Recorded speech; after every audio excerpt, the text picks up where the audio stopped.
ձեր նախորդ հարցերից կապված հարցեր առաջացան, որ խնդրեն նորից պարզաբանել։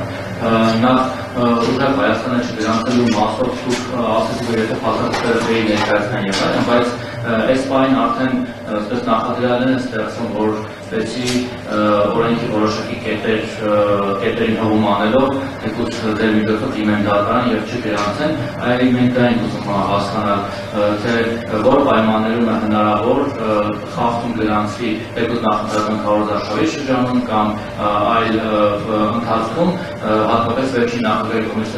ստորագրած ժամանակի նկատի ունեմ, որ եթե ապիլացված բարեգործություն լինի, որևէ ընկերություն, որ ապիլացնել ուժի հետ բարեգործություն գնահատի դա, հնարավոր է, որ դիմեք դատարան եւ գրանցեք կամ մերժեք գրանցումը, այսինքն չգրանցեք կամ մերժեք գրանցումը, խնդրում սա բարձրաբանեք քայլերը, Գյումրի երկուսի մասով որ գործընկերս հարցը դուք էլ ասացիք, որ դրա քաղաքական խոսույթ է, բայց ուզում ենք հասկանալ այդ քաղաքական խոսույթը վերջում ընտրական հաշվարկի եւ քվեների ձևով ոնց է կիրառելու կոնկրետ քաղաքացիական պայմանագիրը, եթե քաղաքացիները տվեցին X% ձայն դիմությանը եւ Y% ձայն ԿՊ-ին եւ այդ X%-ը հանրագումարով ավելի մեծ եղավ, քան ԿՊ-ի Y%-ն է, այդ դեպքում օրինակ ինչ անելու, ձեզ ասել է, որ այլ կերպ հաշվեք հին ու բարի Մուկուչյանի տեխնոլոգիաներն է կիրառելու, թե ինչ անելու, հիմա նոր Մուկուչյան երկուսի ուզում անել, Գյումրի երկուսը անելու շրջանակներում, թե ոնց երկուսը ցույց տալու։ Ու մեկ էլ այս որ սկզբից ներկայացուցիք թե ընտրական նորմերի փոփոխությունները, ես դա չհասկացա, վերջը դա ոչ թե ընդդիմության կամ ընդդիմադիր ուժերի օգնում է գնելու, թե ԿՊ-ի հետ ոչ որ գնում եք մանդատները ինչ-որ 52%-ից ավելին, պակասին կամ շեմը շահապարատեն, այստեղ մի քիչ դա չհասկացա, ինչ-որ մանիպուլյացիա կատարել կամ կոպիտացած որտեղ եք մեզ գցում, խնդրում եմ ասեք այդ ընդդիմությունը վերջը շահելու դրանից թե ուժերն Պարոն Մակարյան, հասկանում եք հարցը տալ եւ հարցում ներառել դիավորանքներ, հարցում եմ որը մեկին պատիվ չի բերել։ Չէ։ Տեսեք, արգելի լրագրողներ, հաշվի առնելով, որ ես երկար տարիներ այդտեղ նստած եմ եղել, որ այդտեղից եմ հետո եկել ես։ Դուք ձեր հարցի մեջ դիավորանք ակնարկ իմ նախորդ գործընկերոջ պարոն Մուկուչյանի հասցեին։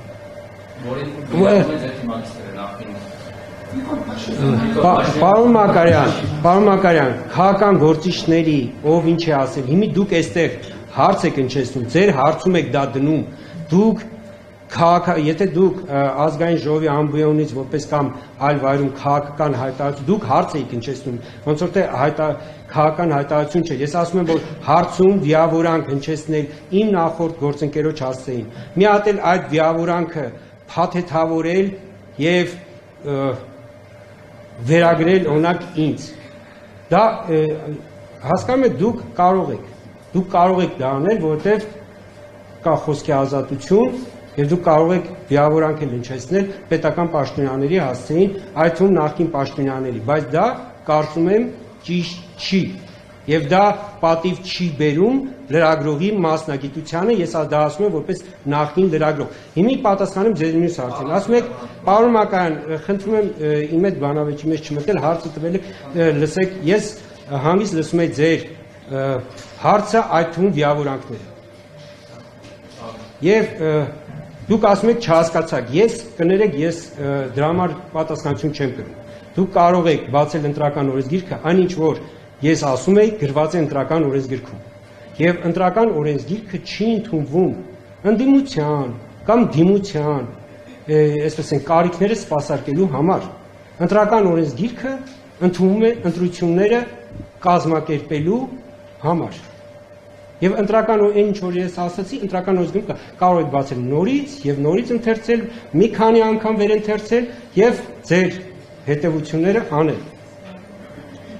Դուք ասացիք քաղաքական ուժ, որին չգրանցել, չգիտեմ, հիմքեր, ես կրկնում եմ նորից, եւս մեկ անգամ։ Քաղաքական ուժերի գրանցումը կարգավորվում է ընտրական օրենսգրքով։ Չի կարգավորվում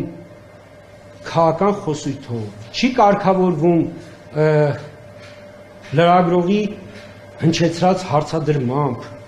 կամ որևէ, ասես ենք, հասարակական ակտիվություն ունեցող սուբյեկտի, ասես ենք, ներքին մտավախություններով։ Ընտրական օրենսգիրքը շատ հստակ է, թե ինչ է անհրաժեշտ քաղաքական ուժի, տվյալ դեպքում կուսակցության կամ կուսակցությունների դաշինքի գրանցման համար։ Փաստաթղթերը ներկայացվում են, քաղաքական ուժը գրանցվում է։ Չի ներկայացվում, չի գրանցվում։ Քաղաքական ուժը գրանցվելուց հետո պարտավոր է պահպանել ընտրական օրենսգրքով սահմանված կարգը, որովհետև արդեն գրանցված քաղաքական ուժերը պիտի գործեն ընտրական օրենսգրքով սահմանված քարոզչության պայմաններում։ Քաղաքական ուժը իր գործունեությունը այդ ընտրական օրենսգրքից դուրս դնելու դեպքում ինքներ կրելու է պատասխանատվություն։